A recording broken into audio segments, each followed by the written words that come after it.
Assalamualaikum warahmatullahi wabarakatuh. Salam sejahtera untuk kita semua. Semoga kita semua dalam keadaan sehat walafiat tanpa kurang suatu apapun. Baik, pada kesempatan kali ini kita masih akan membahas tentang pertumbuhan dan perkembangan pada tumbuhan.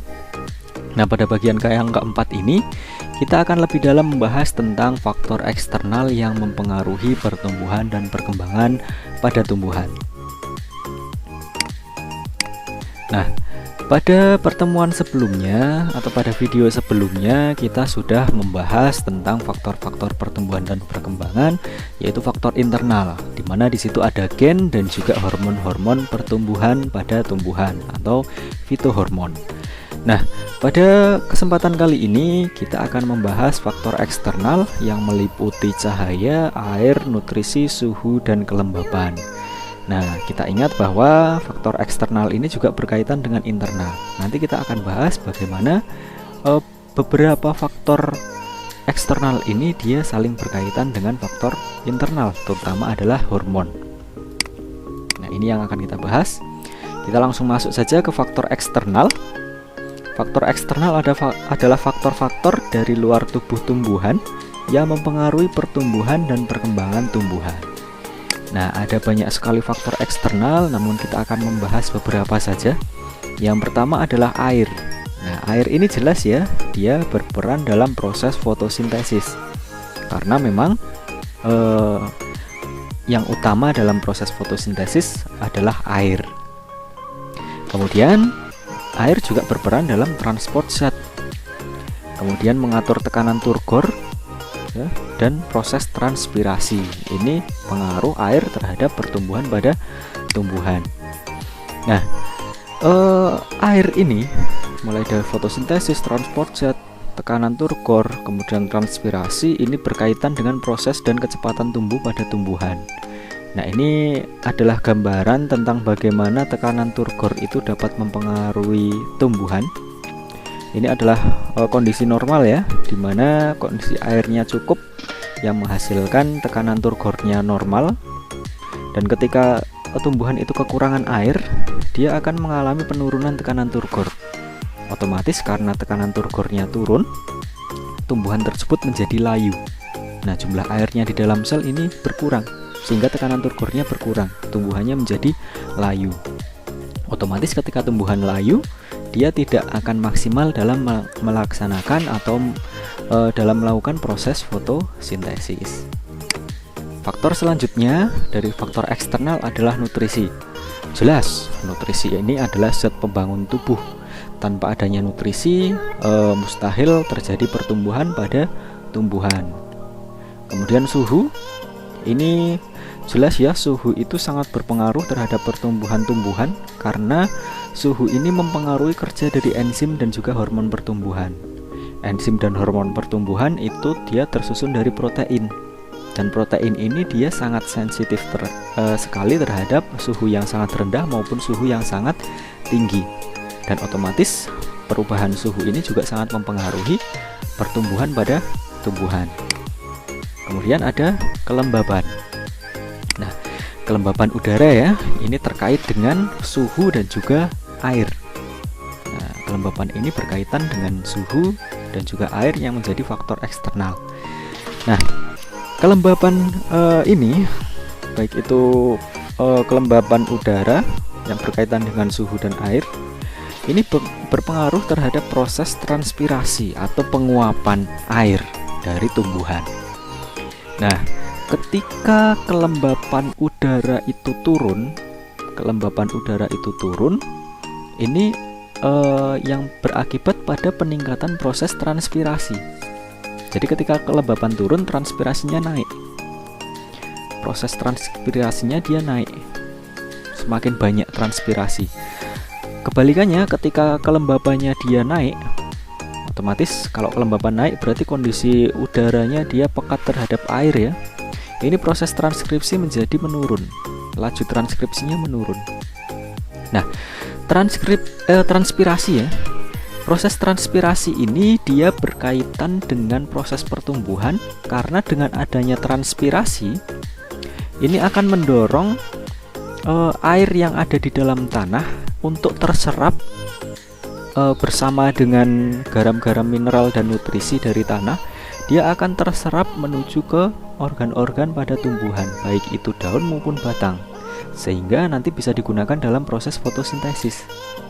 Nah, itu transpirasi yang normal, dapat menarik air dari dalam tanah menuju ke organ-organ tumbuhan.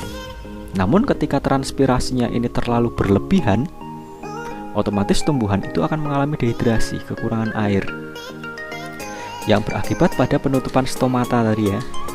Jadi dia akan mendorong tumbuhan untuk melakukan penutupan stomata, dan akibatnya juga tekanan turgornya dia turun, sehingga proses pertumbuhannya juga terhambat. Itu kalau transpirasinya terlalu berlebihan. Nah, itu bagaimana transpirasi dari kelembapan, suhu maupun air mempengaruhi proses pertumbuhan pada tumbuhan. Kemudian faktor eksternal selanjutnya adalah cahaya. Nah, cahaya ini berpengaruh terhadap proses fotosintesis, fototropisme, dan fotoperiodisme. Nah, fotosintesis jelas. Cahaya itu merupakan komponen utama untuk membantu proses fotosintesis. Ya. Jadi intensitas cahaya ini sangat mempengaruhi laju fotosintesis. Ketika intensitas cahayanya kurang, gelap, itu otomatis laju fotosintesisnya juga lambat, dan ini juga berpengaruh pada pertumbuhan, pada tumbuhan tersebut. Kemudian fototropisme. Foto itu cahaya, tropisme itu pergerakan. Nah, yang terjadi pada tumbuhan adalah pergerakan positif, fototropisme positif, di mana pergerakan batang ini akan mengarah ke sumber cahaya. Nah, ini berkaitan dengan peran dari auksin. Jadi cahaya dan auksin ini berkaitan dalam proses fototropisme. Nanti kita akan lihat peraganya, gambarnya nanti akan kita lihat. Kemudian fotoperiodisme ini berkaitan dengan pembungaan. Jadi cahaya itu mengatur pembungaan pada tumbuhan. Dikenal ada 3 jenis tumbuhan berdasarkan pengaruh cahaya terhadap pembungaannya. Ada yang pertama tumbuhan hari pendek, ada tumbuhan hari panjang, dan tumbuhan hari netral. Ini ya, ini berkaitan dengan lama penyinaran tumbuhannya. Nah, ini kita lihat. Ini bagaimana cahaya mempengaruhi kerja dari auksin. Ini berkaitan dengan fototropisme positif, di mana batang akan mengarah pada sumber cahaya. Nah, cahaya itu dia sebenarnya selain dia dibutuhkan dalam proses fotosintesis, ternyata cahaya itu dapat menghambat kerja dari hormon auksin. Nah, kita lihat di sini. Hormon auksin dia kan diproduksi di bagian ujung dari batang, di tunas ujung batang atau di tunas bakal daun ya, di ujung. Nah, kemudian dia auksin ini akan menyebar ke bawah. Cahaya itu sifatnya menghambat kerja auksin. Otomatis bagian yang terkena cahaya, jumlah auksinnya akan lebih rendah daripada bagian yang tidak terkena cahaya. Nah, ini bagian di sini auksinnya lebih sedikit daripada bagian yang tidak terkena cahaya di sini.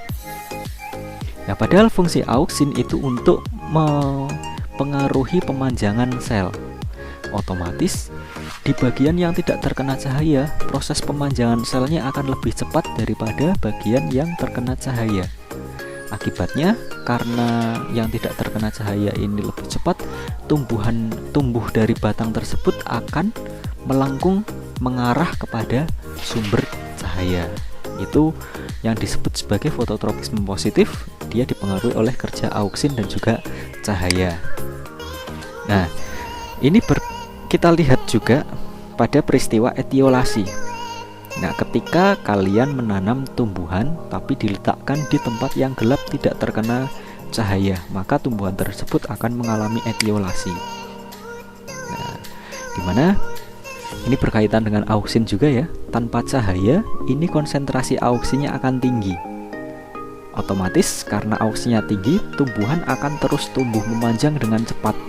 Nah, ini dia lebih cepat daripada tumbuhan yang normal yang diletakkan di tempat yang cukup cahaya. Lebih tinggi yang diletakkan di tempat yang gelap, karena konsentrasi auksinya tetap tinggi tanpa adanya cahaya. Nah, namun tumbuhan yang mengalami etiolasi ini dia memiliki daun yang pucat dan juga batang yang dia lebih kecil atau lebih kurus daripada tumbuhan yang normal. Kenapa?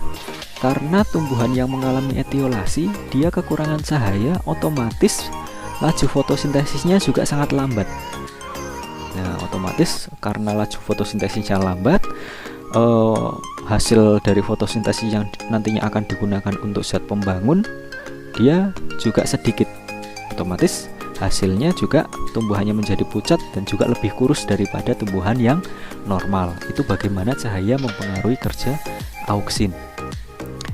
Selanjutnya adalah bagaimana cahaya dapat mempengaruhi proses pembungaan, atau di sini disebut sebagai fotoperiodisme.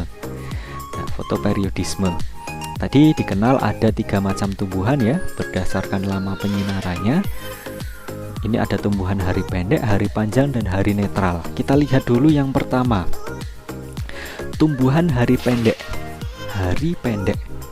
Tumbuhan hari pendek itu adalah tumbuhan yang dia akan berbunga ketika lama penyinarannya kurang dari 12 jam. Nah, jadi ketika siang itu lebih pendek daripada malam, tumbuhan ini akan berbunga. Contohnya pada kentang, ketela ramba, dan juga tumbuhan kacang-kacangan. Nah, kemudian kalau tumbuhan hari panjang itu kebalikannya. Dia akan berbunga ketika lama penyinarannya lebih dari 12 jam.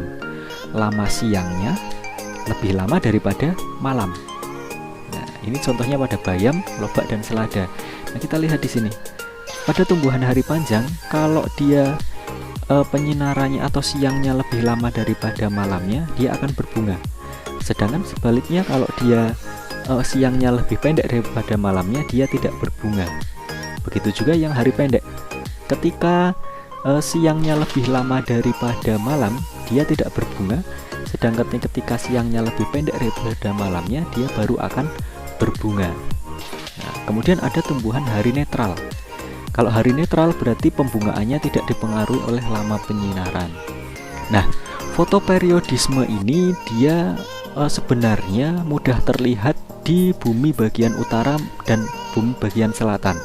Kalau di Indonesia yang bagian tengah ya, yang di daerah Katulistiwa, itu rata-rata lama penyinaran malamnya, lama siang dan juga lama malamnya itu hampir seragam.